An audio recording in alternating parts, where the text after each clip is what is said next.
Kami percaya Engkau ada di tempat ini. Kami percaya Engkau melihat setiap kami. Tidak ada kuasa lain selain daripada kuasa Tuhan. Tidak ada tempat lain selain daripada hanya pada Yesus. Urapan-Mu kami perlukan. Kuasa-Mu kami perlukan.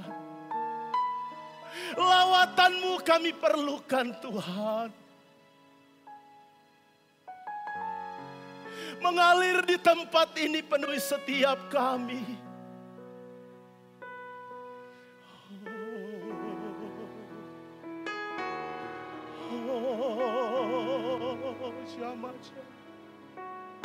Yesus.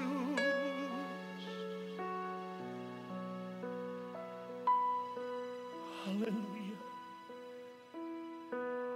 Hadirat-Mu Tuhan, ku rasakan kekudusan-Mu Bapa. Kekudusan-Mu Bapa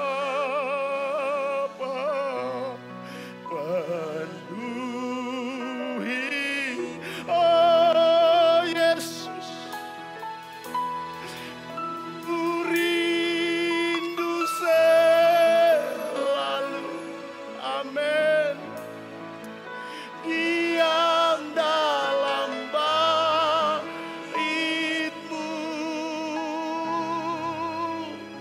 menikmati kasih.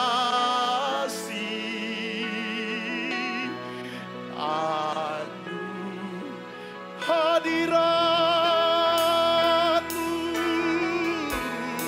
hadirat-Mu, oh haleluya, ku rasakan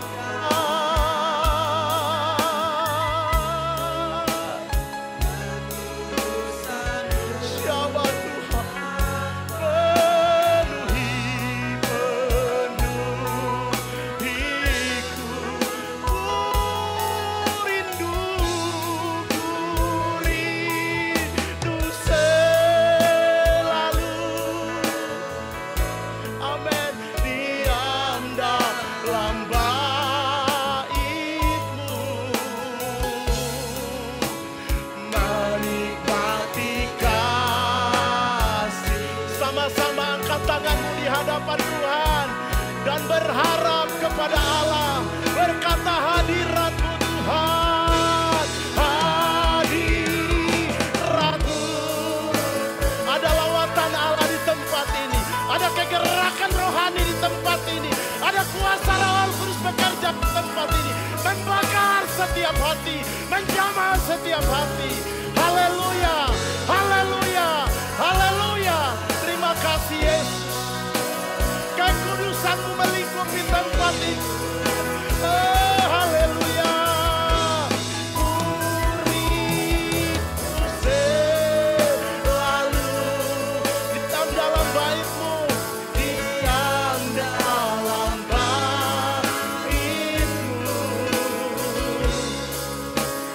menikmati kasih.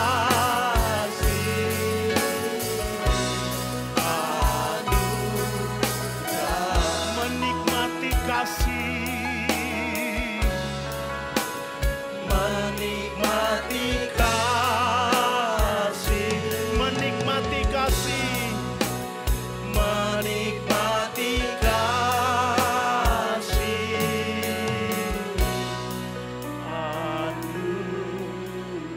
Anugerah-Mu.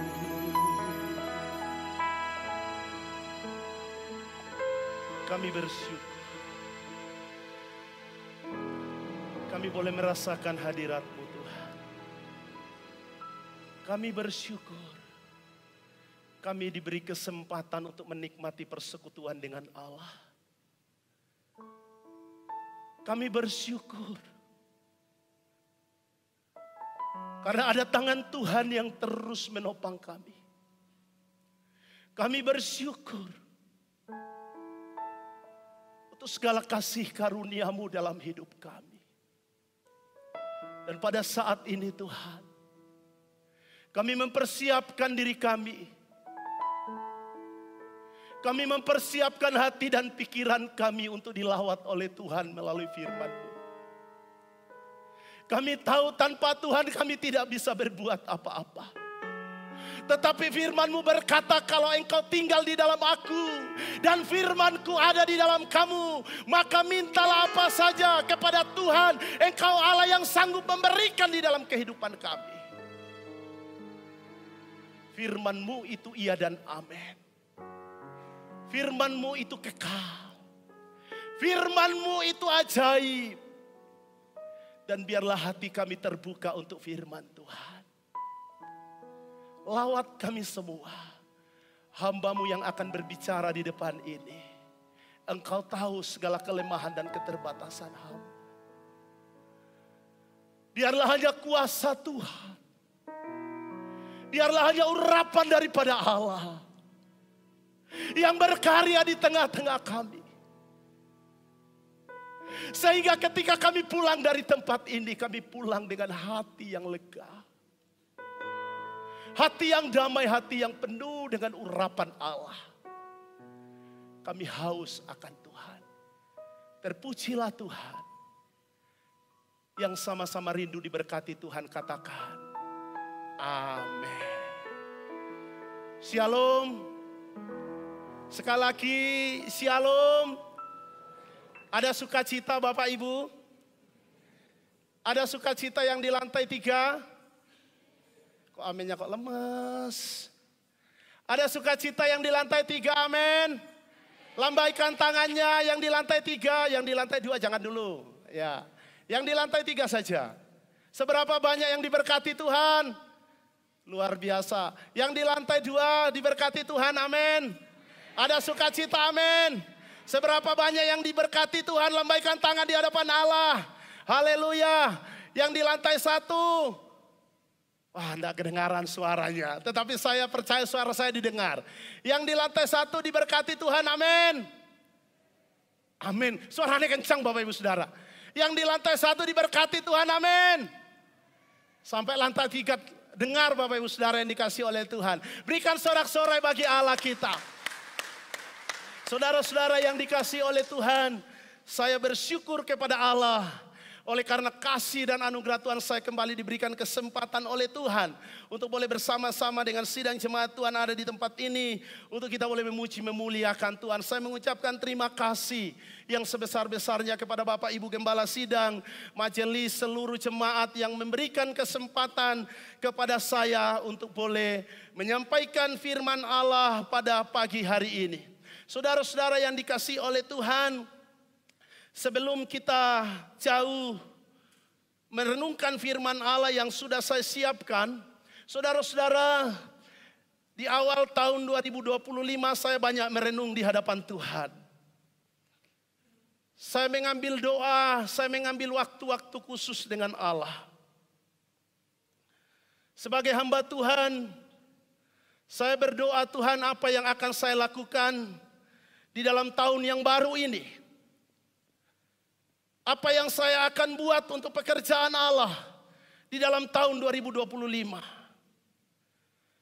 Saya berpikir bagaimana mengembangkan pelayanan yang ada di pelayan altar.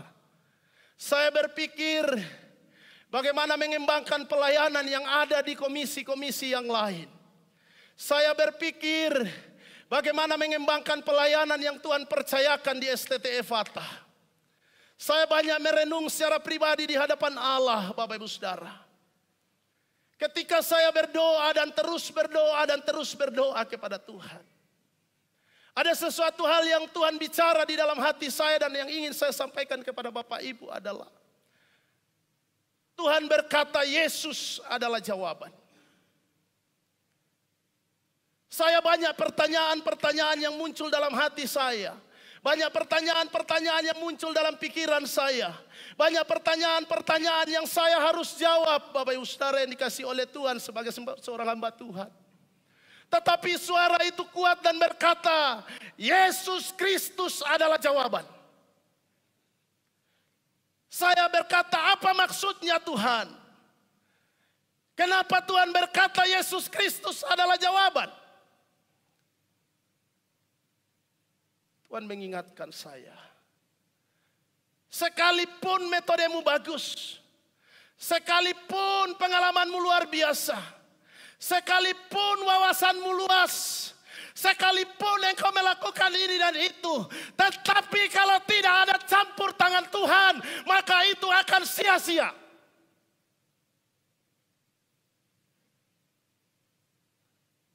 Saya hanya diam, Bapak Ibu Saudara.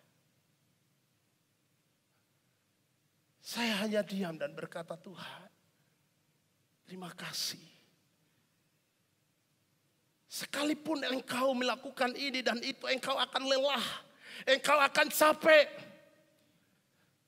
Engkau akan merasa sia-sia. Kalau engkau hanya sibuk berpikir tentang metode, cara, bukan berarti tidak penting. Seorang hamba Tuhan memang harus memikirkan hal itu. Tetapi Tuhan mengingatkan secara kuat di dalam pikiran dan hati saya adalah Yesus Kristus adalah jawaban. Saudara yang dikasihi oleh Tuhan, saya berpikir gimana caranya mendatangkan pembicara untuk bisa mengedukasi pelayan-pelayan Tuhan. Gimana caranya hati rindu, keinginan mau, tetapi tidak ada uang. Itu juga repot, Bapak Ibu Saudara. Repot. Saya punya kerinduan besar untuk membangun pelayan altar yang kuat. Membangun pelayan altar yang solid. Membangun pelayan-pelayan yang haus akan Allah. Dan itu perlu orang-orang yang diurapi oleh Tuhan untuk membakar mereka. Untuk memotivasi mereka. Orang-orang yang punya pengalaman dengan Kristus. Saudara yang dikasihi oleh Tuhan. Tetapi saya sadar. Saya tidak punya apa-apa. Tetapi luar biasa Tuhan itu. Suatu ketika beberapa waktu lalu. Ada teman saya sudah 2 tahun saya tidak ketemu, Bapak Ibu Saudara. Sudah 2 tahun saya tidak ketemu. Hanya biasa kontak, tapi itu pun kadang-kadang. Tahu-tahu telepon saya. Pak Yeftah, gimana kabar? Oh iya, puji Tuhan baik. Bagaimana Pak? Pak Yeftah, saya mau ke Salatiga sama dengan teman-teman. Ini semuanya yang mau ke sana, ini tim pelayan altar. Bisakah ada waktu untuk kami bisa sharing dengan teman-teman pelayan-pelayan yang ada di Kendal? Dari Cikarang, Bapak Ibu Saudara. Teman saya ini ada 4 orang. Saudara yang dikasihi oleh Tuhan. Saya berkata, oh ya, siap. Terima kasih. Saudara yang dikasihi oleh Tuhan, saya bicara itu panjang lebar. Setelah itu selesai. Lalu Tuhan mengingatkan saya, engkau tidak punya uang, engkau tidak punya apa-apa. Tetapi Tuhan punya cara untuk melakukan apa yang menjadi kerinduanmu. Kalau engkau mengandalkan Yesus, Yesus adalah menjadi jawaban di dalam hidupmu. Saya bersyukur kepada Allah. Saya berkata, Tuhan terima kasih. Akhirnya tadi malam kami bisa berfellowship bersama dengan teman-teman yang datang dari Cikarang ini. Dia pelayanan juga di satu gereja yang besar. Mereka dipakai Tuhan secara luar biasa. Dan melalui kesaksian mereka, kami diingatkan Tuhan, Bapak Ibu Saudara. Kami diingatkan Tuhan. Yang pertama, perbaiki hubunganmu dengan Tuhan. Kalau engkau mau melihat terobosan rohani. Perbaiki hubunganmu dengan Tuhan. Kalau engkau mau melihat terobosan rohani. Itu yang saya tangkap dari sharing dari teman-teman. Kalau engkau melihat mujizat demi mujizat, kemajuan demi kemajuan, sesuatu hal yang luar biasa yang terjadi. Perbaiki hubungan dengan Tuhan. Seperti Kristus berkata, ranting kalau tidak menempel akan kering dan tidak akan berbuah apa-apa. Ranting itu sekalipun bagus, sekalipun luar biasa, sekalipun menarik. Tetapi ketika ranting itu seketika tidak menempel dengan pohon anggur atau pokok anggur, maka ranting itu lama kelamaan akan mati. Dan tidak akan bisa dibuat dan berguna untuk apa-apa. Hubungan dengan Tuhan. Saudara yang dikasihi oleh Tuhan.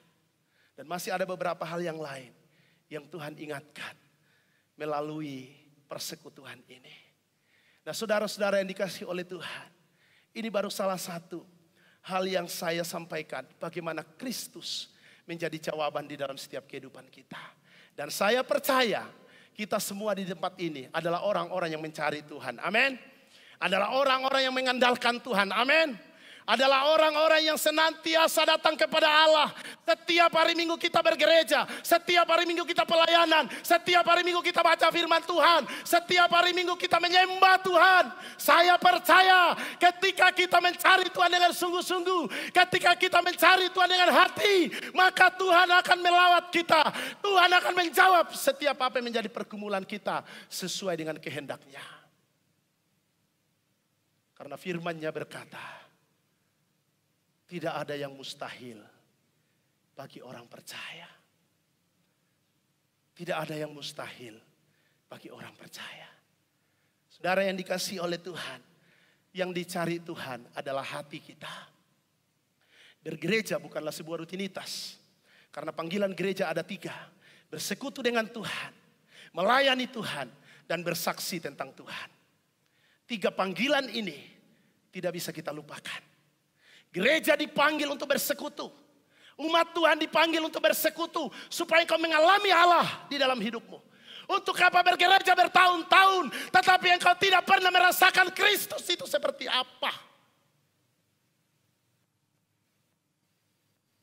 Yang kedua. Menjadi orang Kristen harus melayani Allah. Melayani Tuhan banyak cara. Tidak harus melalui khotbah, tidak harus melalui WL, tidak harus melalui pelayan altar. Tetapi banyak cara untuk kita pakai melayani Tuhan. Yang ketiga, bersaksi tentang Tuhan. Harus kita kerjakan. Pekerjaan Allah begitu luas. Aku tidak bisa pergi, tetapi apa yang aku bisa buat untuk bisa menyaksikan kebesaran Allah ini di tengah-tengah dunia supaya banyak orang tahu Yesus adalah Tuhan. Itu yang harus kita lihat, Bapak Ibu Saudara yang dikasihi oleh Tuhan. Dan pada pagi hari ini saya akan menyampaikan firman Tuhan di dalam Matius 11 ayat 28.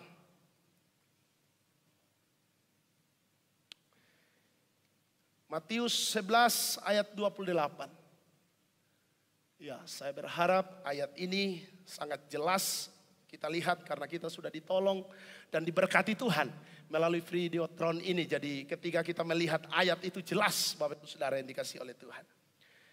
Ya, kita akan memperhatikan Matius pasalnya yang ke-11 ayat yang ke-28.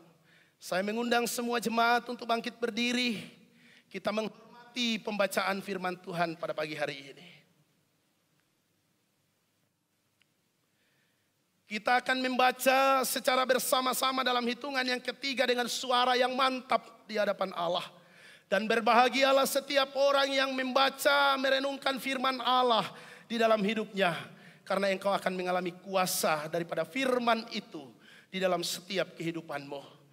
1, 2, 3. Marilah kepadaku semua yang letih, lesu dan berbeban berat.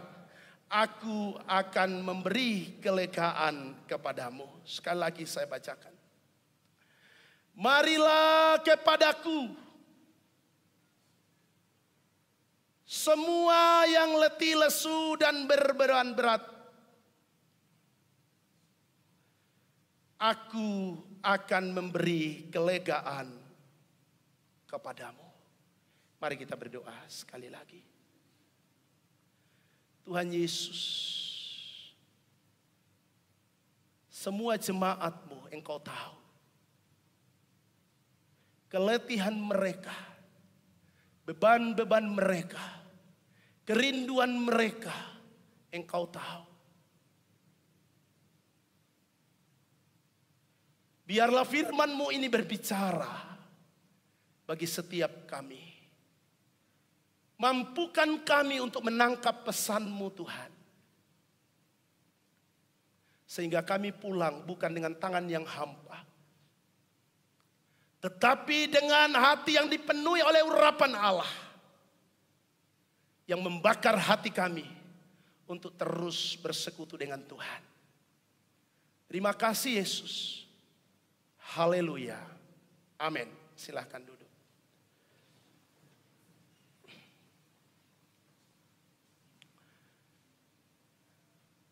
Bapak, Ibu, dan saudara-saudaraku yang dikasihi oleh Tuhan, akhir-akhir ini banyak peristiwa-peristiwa yang Tuhan izinkan terjadi yang seringkali membuat kita khawatir, Bapak Ibu Saudara. Ya. Yang membuat kita bertanya-tanya, yang membuat kita berpikir, saudara-saudara yang dikasihi oleh Tuhan. Baik itu tentang fenomena-fenomena alam yang terjadi. Di luar negeri ada kebakaran yang hebat. Di Jakarta ada kebakaran yang luar biasa. Dan di tempat-tempat lain terjadi hal yang demikian. Sesuatu hal yang tidak pernah dipikirkan. Sesuatu hal yang tidak pernah dibayangkan. Sesuatu hal yang tidak pernah terduga, saudara yang dikasihi oleh Tuhan. Tetapi secara tiba-tiba itu terjadi. Banjir di mana-mana terjadi. Di Pulau Jawa, di luar Pulau Jawa, saudara yang dikasihi oleh Tuhan, banyak mengalami peristiwa-peristiwa yang secara finansial, yang secara materi merugikan dan terus menggerogoti kehidupan manusia.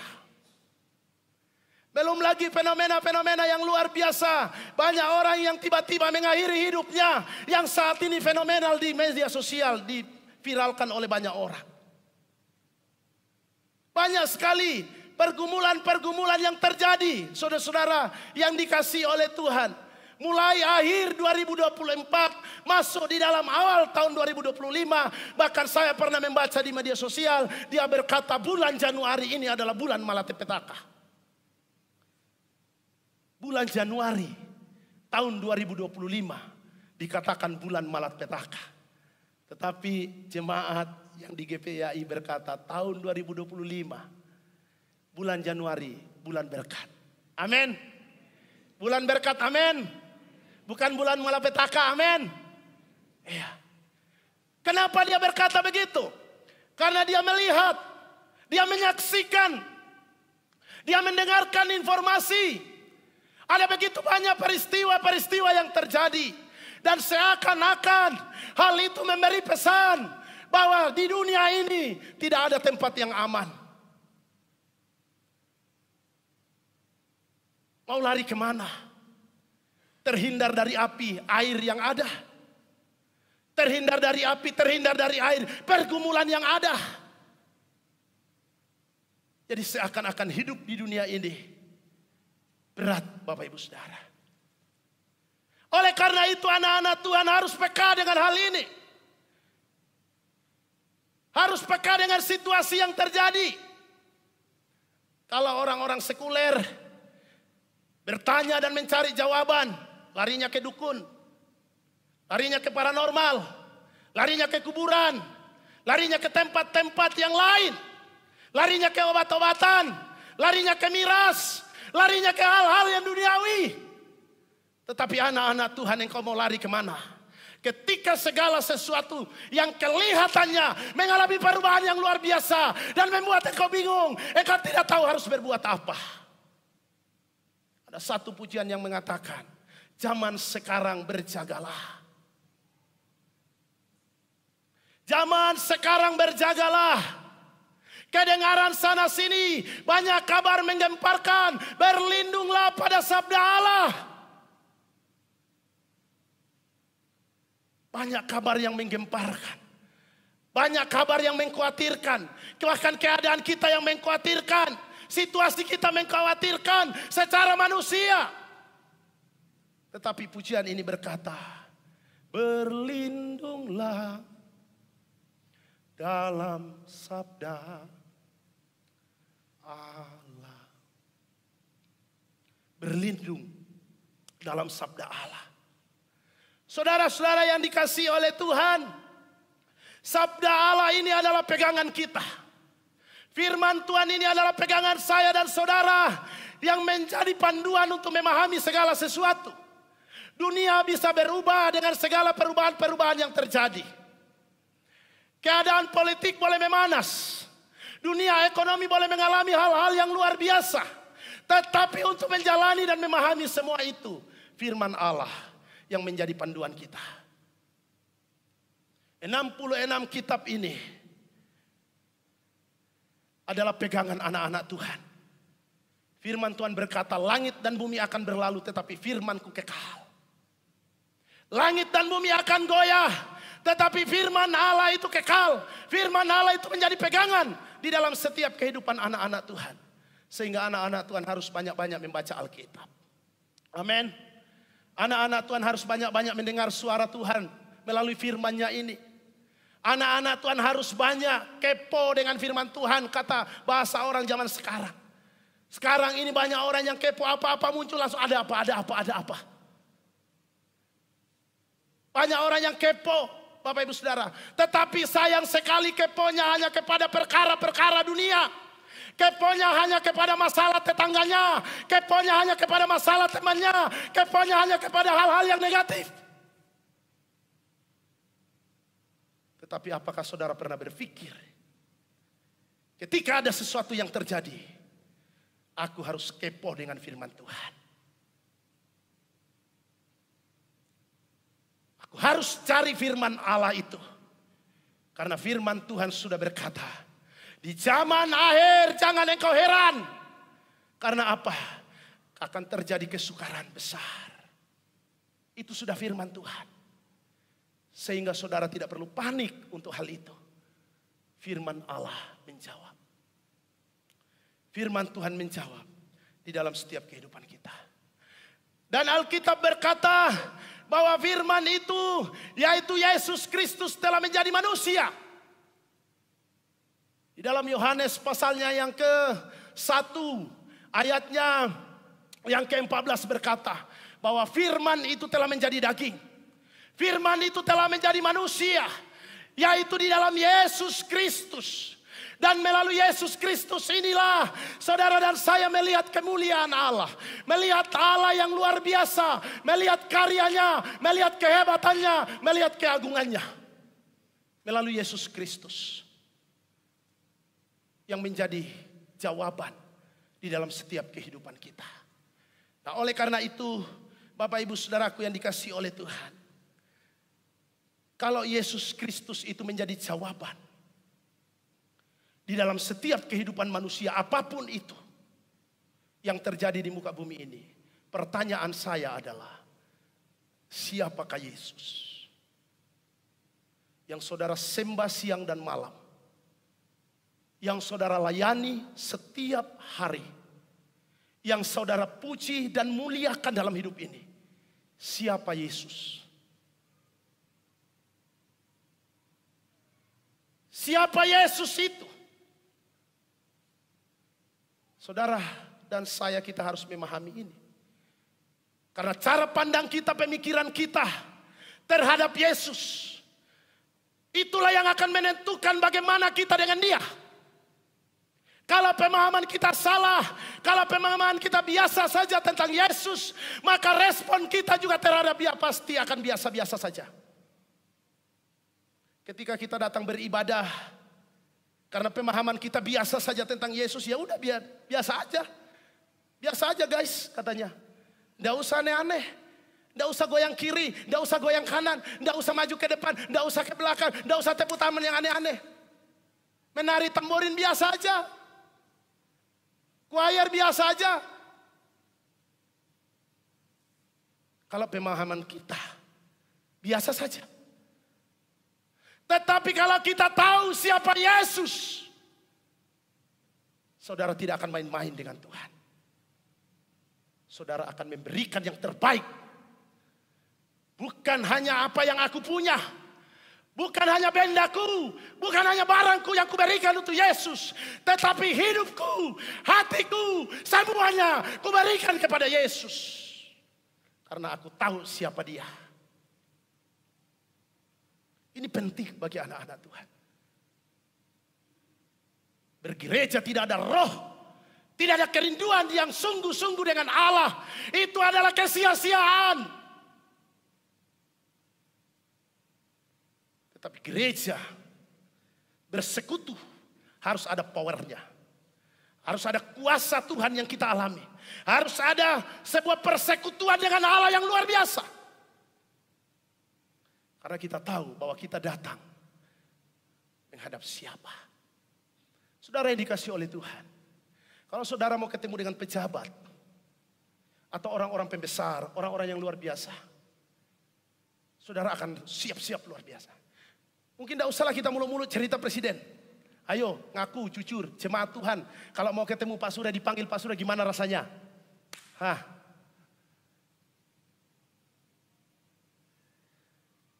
Pak Surya panggil. Oh nopo yo. Siap-siap bajunya deh. Apalagi mahasiswa Stefa. Zaman saya dulu, Pak Surya masih scarf fit, luar biasa. Panggil ke Kembang Arum. Duk. Oh meneh iki. Rasanya mau bernafas susah Bapak Ibu Saudara. Bukan hanya kata-kata yang diatur apa yang mau dibicarakan sampai di sana. Tapi pakaian juga. Saya bicara fakta ini Bapak Ibu Saudara. Kenapa begitu? Karena saya tahu saya tidak bertemu dengan orang yang sembarangan. Ketika dia bicara hal yang penting. Ketika dia bicara hal yang baik. Ketika dia melakukan sesuatu, dia mempertimbangkan segala sesuatunya. Itu hubungan kita dengan manusia. Kita memberikan yang terbaik ketika kita tahu. Bapak Ibu Saudara yang dikasih oleh Tuhan. Majelis ketika dikumpul Pak Surya, saya juga yakin. Walaupun saya tidak survei. Pasti juga apa? Yang terbaik. Pasti. Dipanggil Ibu Surya pasti. Contoh kecil. Di dalam relasi. Kalau kita tahu siapa dia. Maka mempengaruhi respon kita terhadap dia. Itu tidak bisa dipungkiri Bapak Ibu Saudara. Di dalam dunia seperti itu walaupun orang bilang kita tidak memilih-milih. Tetapi secara psikis itu pasti terjadi. Pasti terjadi. Nah oleh karena itu. Anak Tuhan ketika engkau datang di gereja. Apa yang ada dalam pikiran kita? Tentang Yesus. Apa yang ada di dalam hati kita tentang Yesus? Saya merenungkan firman Tuhan. Dia mengundang kepada kita, marilah kepadaku. Ini adalah undangan yang luar biasa. Marilah kepadaku, semua yang letih, lesu dan berbeban berat. Aku akan memberikan jawaban kepadamu, yaitu aku akan memberikan kelegaan bagimu. Ada jawaban di dalam Yesus. Dia berkata, mari datang kepadaku. Semua orang diundang datang kepada Yesus. Undangan yang manis dan luar biasa. Makanya betapa ruginya anak Tuhan kalau pas hari persekutuan dengan Tuhan dia tidak datang. Engkau kehilangan sesuatu.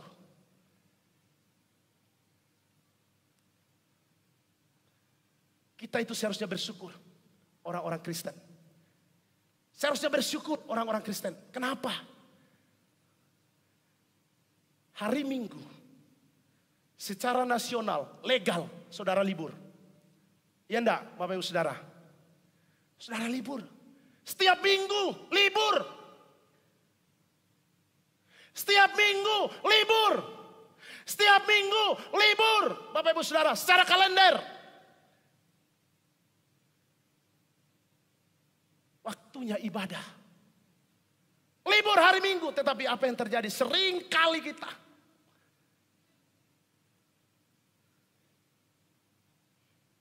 tidak menggunakan waktu itu dengan Tuhan.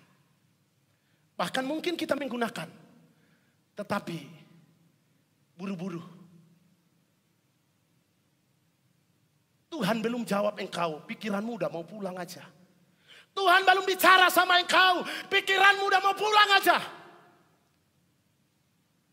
Apa yang engkau dapat di dalam ibadah? Apa yang engkau dapat dalam penyembahan? Apa yang engkau dapat dalam persekutuan dengan Tuhan? Kalau belum apa-apa, pikiranmu sudah di sana, pikiranmu sudah di sana. Tuhan belum berbicara kepada engkau, Tuhan belum memberi engkau rema. Engkau sudah berkata, Tuhan aku pulang. Salahnya siapa kalau engkau tidak mendapat apa-apa?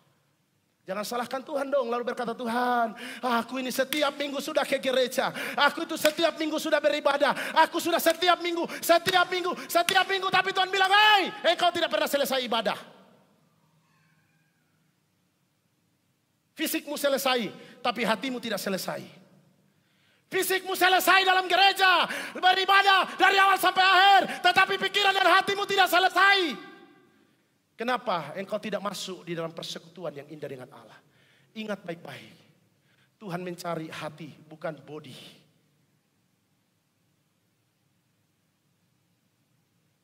Hati yang dicari oleh Tuhan. Ku berikan hatiku dan jiwaku, semuanya bagimu. Hati yang dicari. Ketika Samuel mau mengurapi anak Isai, ada satu perkataan yang menarik. Manusia melihat apa yang dipandang mata, Tuhan melihat hati. Hati ini yang paling sulit, Bapak Ibu Saudara. Dan nanti kita akan masuk ke dalam hal sana. Saudara yang dikasihi oleh Tuhan. Oleh karena itu, mari kita renungkan baik-baik ini. Saya menulis yang pertama. Kenapa Yesus dikatakan jawaban di dalam kehidupan dan pergumulan umat manusia. Dan dia sudah berkata bahwa marilah kepadaku semua yang letih, lesu dan berbeban berat. Aku akan memberikan kelegaan kepadamu. Saudara yang dikasihi oleh Tuhan, karena Yesus Kristus adalah pencipta segala sesuatu. Dia adalah pencipta segala sesuatu. Yesus adalah pencipta segala sesuatu. Itu jelas dikatakan di dalam Yohanes pasalnya yang pertama, Bapak Ibu Saudara yang dikasihi oleh Tuhan, ayat yang ketiga. Yohanes pertama ayat yang ketiga dikatakan, segala sesuatu dijadikan oleh Dia, dan tanpa Dia tidak ada sesuatu pun yang telah jadi dari segala yang telah dijadikan. Jadi saudara, yang mencipta, yang memulai, yang membuat segala sesuatu itu Yesus. Termasuk hidup saya dan saudara. Engkau mungkin banyak bertanya tentang hidupmu. Tuhan, kenapa kok aku seperti ini? Tuhan, kenapa kok usahaku seperti ini? Tuhan, kenapa kok kesehatanku seperti ini? Tuhan, kenapa? Saudara ingat. Jawabannya adalah Yesus. Yesus yang tahu itu. Yesus yang mencipta segala sesuatu. Dan saya percaya setiap ciptaan Tuhan tidak ada yang tidak berguna. Karena Tuhan menciptakan semuanya itu untuk kemuliaan bagi namanya. Jadi tidak ada satupun ciptaan Tuhan yang Tuhan sia-siakan. Bahkan butiran debu sekalipun yang mungkin kita injak, yang mungkin kita tidak anggap di tanah Bapak Ibu Saudara. Kalau tidak ada Tuhan, itu juga tidak ada. Dan Tuhan berkata, sehelai rambutmu tidak akan jatuh tanpa seizin Tuhan. Artinya apa? Detail hidup manusia ada di dalam Tuhan. Segala sesuatu Yesus ciptakan dan menopang dan memelihara dan mengendalikan. Saudara yang dikasihi oleh Tuhan. Itu dikatakan di dalam kebenaran firman Tuhan. Di dalam surat Kolose pasal 1 ayat 16. 1 Korintus pasal yang ke-8 ayat yang ke-6. Ibrani 1 ayat yang ke-2 dan 3. Nehemia pasal 3 ayat 6. Berbicara tentang bahwa segala sesuatu sumbernya daripada Allah. Tetapi Tuhan tidak hanya berhenti mencipta.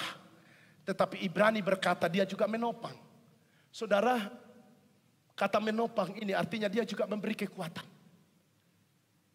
Saudara bisa berdiri tegak sampai hari ini. Saya berdiri tegak sampai hari ini karena Tuhan. Rasul Paulus pernah berkata, Segala perkara dapat kutanggung di dalam Dia yang memberi kekuatan kepadaku. Yesus yang memberi dia kekuatan. Yesus yang memberi dia topangan. Yesus yang menopang hidupnya. Kalau saudara akhir-akhir ini ada yang merasa tidak mampu, datang pada Yesus. Amin. Datang pada Yesus. Dia yang memberi engkau kekuatan. Mungkin masalahmu sulit untuk selesai, tetapi engkau tidak akan menyerah, karena kekuatan itu ada yang engkau rasakan. Yang kedua, Yesus memelihara. Kata memelihara itu adalah menjaga. Saudara pernah punya barang berharga? Apakah itu dalam bentuk benda atau tumbuhan? Kalau saudara punya barang berharga, saudara apakan? Dia apa? Hah? Dia apa? Orang sekian ratus orang ini kok suaranya kok kecil, lebih besar suara saya ya. Kalau saudara punya barang berharga, diapakan? Dijaga. Dibuang. Eman-eman. Dijaga. Kalau saudara punya barang berharga, dijaga. Kalau saudara ibu-ibu nih, kalau punya bunga yang bagus, kesenggol suaminya marah enggak? Matanya di mana? Dia akan marah. Atau ketika ada sesuatu yang, waduh tumpah, menyesal enggak? Aduh kenapa aku ini apa? Saudara akan ada sesuatu yang terjadi. Oleh karena itu kalau ada sesuatu hal yang berharga, saudara pasti akan jaga. Saudara akan pasti melakukan yang terbaik. Tahukah saudara, firman Tuhan berkata, engkau berharga dan mulia di mata Tuhan. Amin. Engkau berharga. Katakan engkau berharga. Katakan aku berharga. Aku berharga. Mungkin temanmu dia berkata kepadamu engkau tidak bisa buat apa-apa. Tetapi engkau punya Tuhan yang berkata engkau berharga. Oleh karena kalau dia datang, oleh karena kalau dia mati, oleh karena kalau dia disalibkan. Itu Yesus. Orang mana yang mau berkorban tentang sesuatu kalau tidak dengan hati yang luar biasa. Yesus melakukan itu. Karena dia berkata engkau berharga. Aku tidak pandang engkau berasal dari suku mana. Aku tidak pandang kulitmu seperti apa. Aku tidak pandang status sosialmu seperti apa. Aku tidak pandang kekayaan apa yang kau punya seperti apa. Tetapi yang aku lihat adalah jiwamu berharga. Engkau berharga di mata Tuhan. Dia menjaga engkau siang dan malam. Memelihara engkau. Memberi apa yang engkau butuhkan. Memberi apa yang engkau perlukan. Itu Yesus. Karena engkau berharga. Jangan takut. Yang ketiga, mengendalikan segala sesuatu. Berbicara kuasa. Dia yang mengendalikan segala sesuatu. Berbicara otoritas di dalam hidup ini. Itu Yesus. Dia yang mengendalikan segala sesuatu. Makanya firman Tuhan berkata, kalau tidak seizin Tuhan tidak mungkin. Sekalipun orang jahat, sekalipun orang mengancam, sekalipun orang melakukan ini dan itu, mau merobohkan, mau menjatuhkan, tetapi kalau engkau dalam Tuhan, percaya Tuhan yang mengendalikan. Amin. Tuhan kan bilang, engkau tidak akan menjadi ekor, tetapi engkau menjadi kepala. Engkau tidak akan turun, tetapi engkau akan naik. Engkau akan diberkati. Bahkan bukan hanya engkau, tetapi anak cucumu diberkati oleh Tuhan. Orang-orang yang dekat dengan Yesus. Ini harus mendorong saya dan saudara datang kepada Yesus. Bukan karena temanku yang membawa aku datang kepada Yesus, tapi aku punya pemahaman tentang Yesus. Siapa Yesus yang aku sembah? Dia yang memberikan anakku kekuatan. Dia yang menjaga dan memelihara aku. Dia yang mengendalikan segala perjalanan hidupku.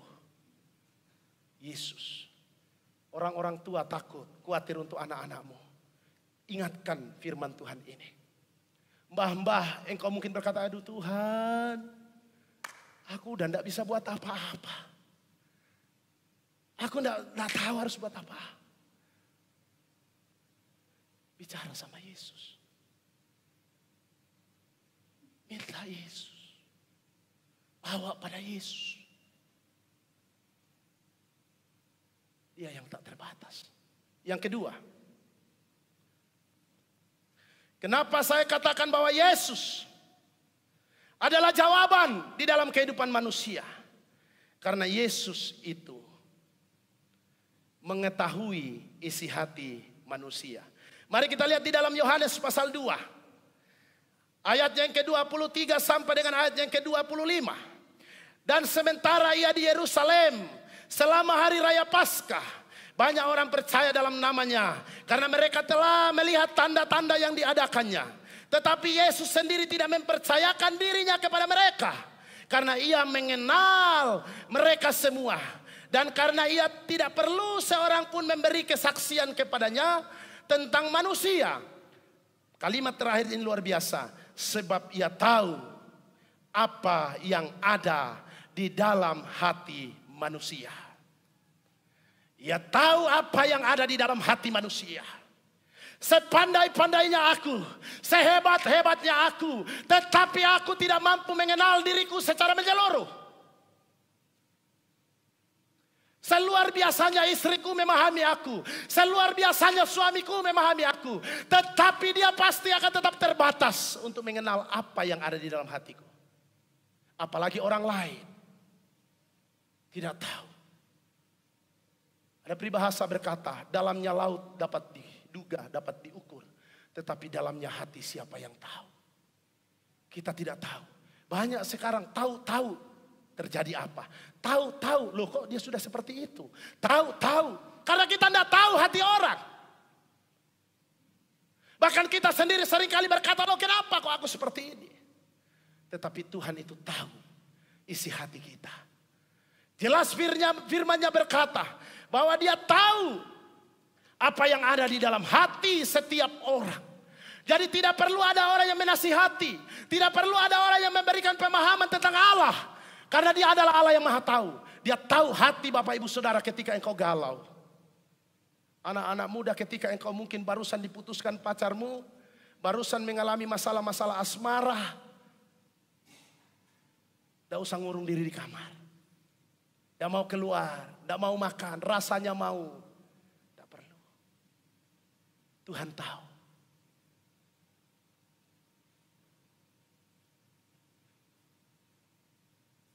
Ketika murid-murid di dalam Yohanes pasalnya yang ke-14 ayat 1. Murid-murid gelisah. Tidak ada satupun yang memberitahu kepada Yesus kegelisahannya. Tapi Tuhan tahu. Makanya Tuhan berkata, janganlah gelisah hatimu. Percayalah kepada Allah. Percaya jugalah kepadaku.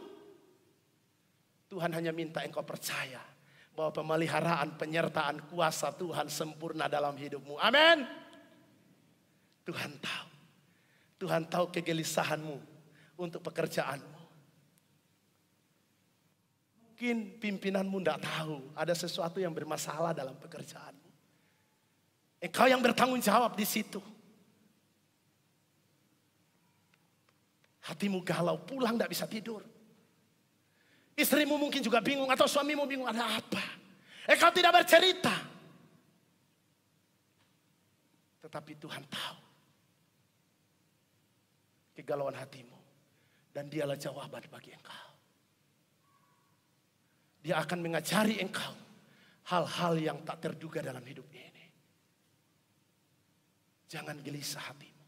Suatu ketika Bapak Ibu Saudara, ketika saya diberi kesempatan oleh Tuhan untuk merenovasi gereja yang ada di Kendal yang saya layani.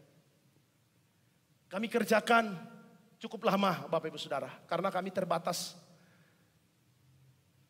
Ketika gereja sudah berdiri, sudah bisa ditempati ibadah. Saya melihat kursi-kursi yang ada di dalam. Kalau malam saya lap kursi itu, saya perhatikan ketika besok mau ibadah, aduh Tuhan, kursinya kok kayak ngene. Jemaat gimana kalau datang ibadah, tidak nyaman duduknya, gitu kan? Belum lagi hamba Tuhannya khotbahnya lama. Aduh Gusti.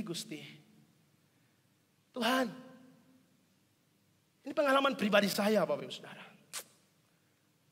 Tapi kalau saya mau edarkan list lagi, lama-lama jemaat saya lari. Kenapa ditarik uang terus, dia bilang, Pak di sana juga banyak gereja. Saudara, saya mikir, apa yang saya lakukan? Tuh, panggil tangan Bapak Ibu Saudara. Mungkin kalau ada orang lihat saya di video bilang udah gila mungkin itu pendeta itu. Tapi iman saya menggerakkan saya. Saya doakan kursi itu. Saya doakan, saya tumpangi tangan. Selain minta jemaat untuk duduk, minta kursinya juga diganti oleh Tuhan. Saya lakukan itu. Tidak ada saya diajari di STT. Hal-hal seperti itu. Tetapi itu kegerakan dari dalam hati saya. Saya doakan. Suatu ketika, ada seorang hamba Tuhan, pelayan di tempat kami. Singkat cerita, saudara yang dikasih oleh Tuhan, pulang dia setelah pelayanan pulang. Berapa hari kemudian dia telepon saya, Pak Yefta lagi di mana? Saya bilang saya lagi di kampus, Pak. Lagi apa? Lagi mengajar. Pulang. Lah kenapa? Kasih keluar semua itu kursi yang ada di dalam gerejamu.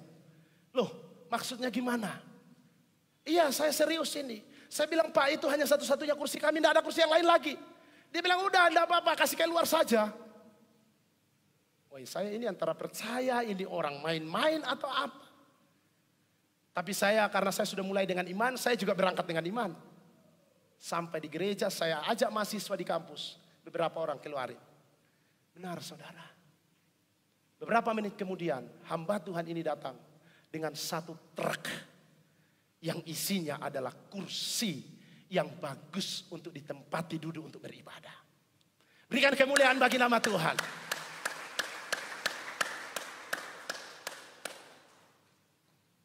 Luar biasa. Bukan saya yang luar biasa. Bukan hamba Tuhan ini yang luar biasa. Tetapi kita punya Yesus yang luar biasa. Dia yang tahu kebutuhanmu. Dia yang tahu isi hatimu. Dia yang tahu apa yang engkau perlukan. Dan dia menjawab tepat pada waktunya. Itu pengalaman dengan Kristus. Kenapa aku datang kepada Yesus? Karena dialah yang paling mengerti tentang aku. Yesus Tuhanku, Kau paling mengerti isi hati ini, letih jiwa ini. Tuhan tahu. Tetapi kenapa ketika engkau ada pergumulan, engkau tidak datang ke Tuhan? Kenapa ketika engkau ada pergumulan, kenapa engkau tidak kusuk dengan Yesus? Hal yang ketiga, Bapak Ibu Saudara, yang terakhir, puji Tuhan. Saudara yang dikasih oleh Tuhan.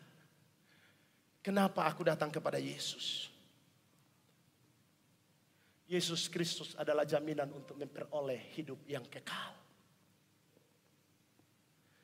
Hanya Yesus Kristus yang menjamin orang untuk hidup yang kekal. Semua orang tahu bahwa hidup di dunia ini hanya sementara. Kita hidup ini ada dua sisi, Bapak Ibu Saudara. Sisi yang sementara dengan sisi yang kekal. Oleh karena itu kita tidak hanya berurusan dengan sisi dunia. Saudara bekerja itu baik. Saudara melakukan aktivitas ini itu baik. Tetapi saudara jangan lupa bahwa ada sisi satu yang amat penting di dalam kehidupan kita, yaitu sisi kekekalan. Dan hanya Yesus yang berkata, Akulah jalan dan kebenaran dan hidup. Tidak ada seorang pun sampai kepada Bapa kalau tidak melalui Yesus.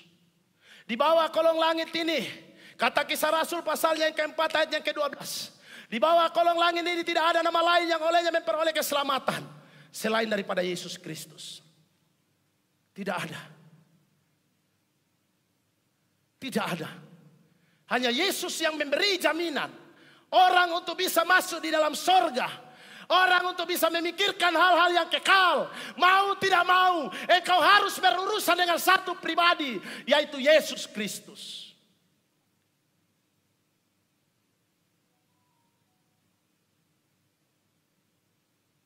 Aneh bin ajaib. Kalau ada orang yang pengen masuk surga, ada orang yang menikmati hidup yang kekal tetapi tidak bersekutu dengan Yesus. Lagunya repot. Mau nyanyi sampai bertemu ya susah. Tapi kalau orang yang nyata bersekutu dengan Yesus, firman Tuhan berkata, kalau engkau setia sampai pada kesudahannya, mahkota kebenaran, surga yang mulia Tuhan sediakan. Maka ayat firman Tuhan berkata, di rumah Bapakku banyak tempat, itu akan disediakan bagimu. Benar-benar itu nyata dalam hidup kita. Karena kita adalah orang-orang yang bersekutu dengan Tuhan. Jawaban hidup kekekalan itu ada di dalam Yesus. Sementara hidup ini tidak ada yang abadi. Kita tidak tahu sampai kapan Tuhan akan memberikan kita waktu untuk menjalani hidup ini. Sampai kapan Tuhan akan memberikan kita waktu untuk bersama-sama. Tetapi ada jaminan, ada kekekalan kita bersama-sama kalau kita semua ada di dalam Yesus. Amin. Ada jaminan di dalam Yesus. Nah, oleh karena itu, saudara yang dikasihi oleh Tuhan, yang paling terakhir, ini yang ditunggu-tunggu. Saudara yang dikasihi oleh Tuhan, dan saya undang pemain musik untuk maju ke depan. Implikasi dan kesimpulan saya, marilah kita semakin berserah pada Yesus. Mari kita semakin berserah pada Yesus. Kita makin mendekatkan diri pada Yesus melalui persekutuan ibadah. Awal tahun, mari kita ubah cara ibadah kita. Mari kita ubah cara pikir kita. Mari kita ubah cara persekutuan kita dengan Allah. Bukan berarti yang tadinya aku duduk di belakang, sekarang aku duduk di depan. Bukan itu. Tetapi yang diinginkan oleh Tuhan adalah hati yang berubah di hadapan Allah. Ketika engkau ada di dalam gereja ini, engkau siap untuk menghadap Allah. Menantikan firman yang akan disampaikan. Kita makin sungguh-sungguh melayani Yesus Kristus selagi kita masih ada di dunia ini. Dan marilah kita setia mengikut Tuhan Yesus sampai akhir hidup kita. Jangan gelisah, jangan takut, jangan khawatir. Percaya bahwa Yesus Kristus menjadi jawaban atas segala sesuatu yang menjadi pergumulan saya dan saudara. Mari datang pada Tuhan. Saya mengajak semuanya datang kepada Tuhan. Saya mengundang MC Singer untuk maju ke depan. Haleluya. Oh, haleluya. Arahkan hatimu sejenak kepada Allah. Saya mengundang semuanya bangkit berdiri. Kita mau naikkan pujian. Berserah kepada Yesus tubuh, roh dan jiwaku.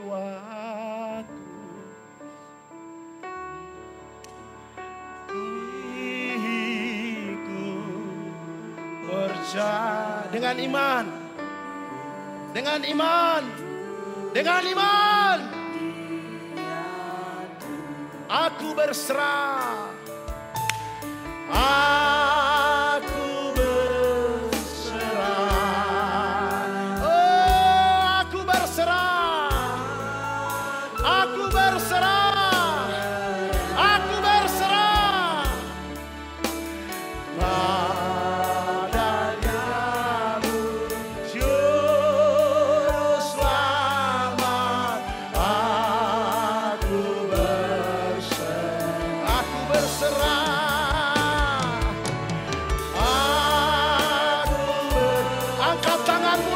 Tuhan, mari kita angkat tangan kita. Aku berserah Yesus. Oh, haleluya. Kepadamu juru selamat. Aku berserah. Aku berserah. Aku berserah.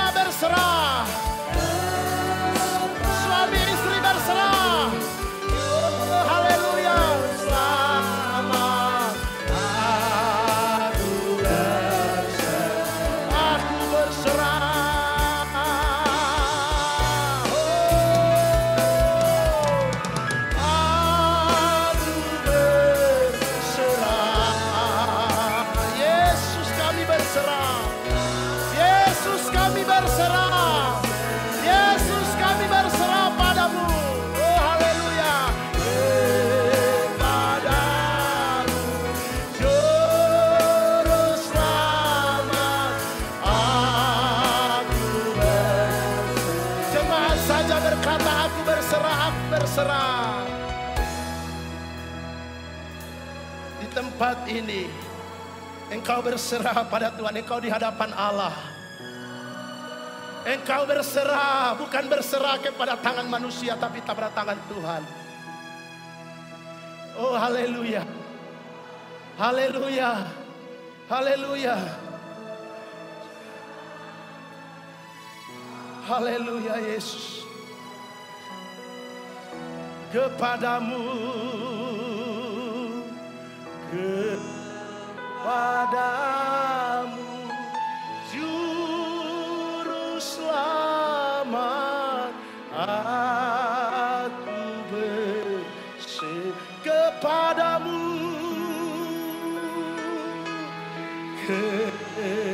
kepadamu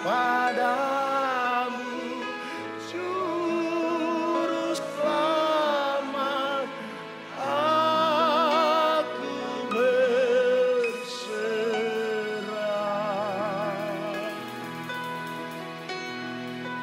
Tuhan Yesus, Engkau melihat jemaat-Mu berdiri di hadapan Engkau. Engkau tahu setiap hati kami. Engkau tahu seluruh hidup kami. Di tempat ini dengan iman kami berkata kami berserah. Tidak ada kekuatan lain. Tidak ada pemeliharaan yang lain. Tidak ada kuasa yang lain yang memampukan kami selain daripada Yesus. Biar Engkau membakar hati kami untuk semakin percaya. Semakin percaya, semakin percaya, semakin percaya, semakin percaya hanya kepada Engkau. Tidak ada yang mustahil bagi Allah. Terima kasih.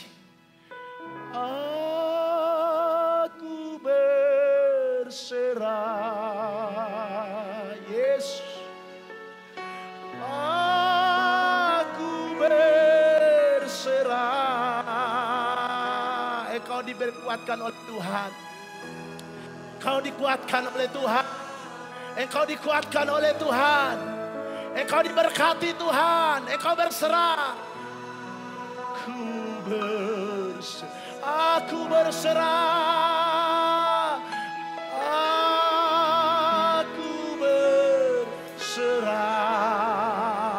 Aku berserah.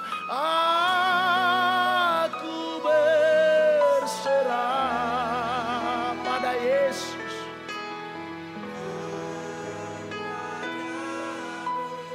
Juru Selamat aku berserah pada Yesus Juru Selamat.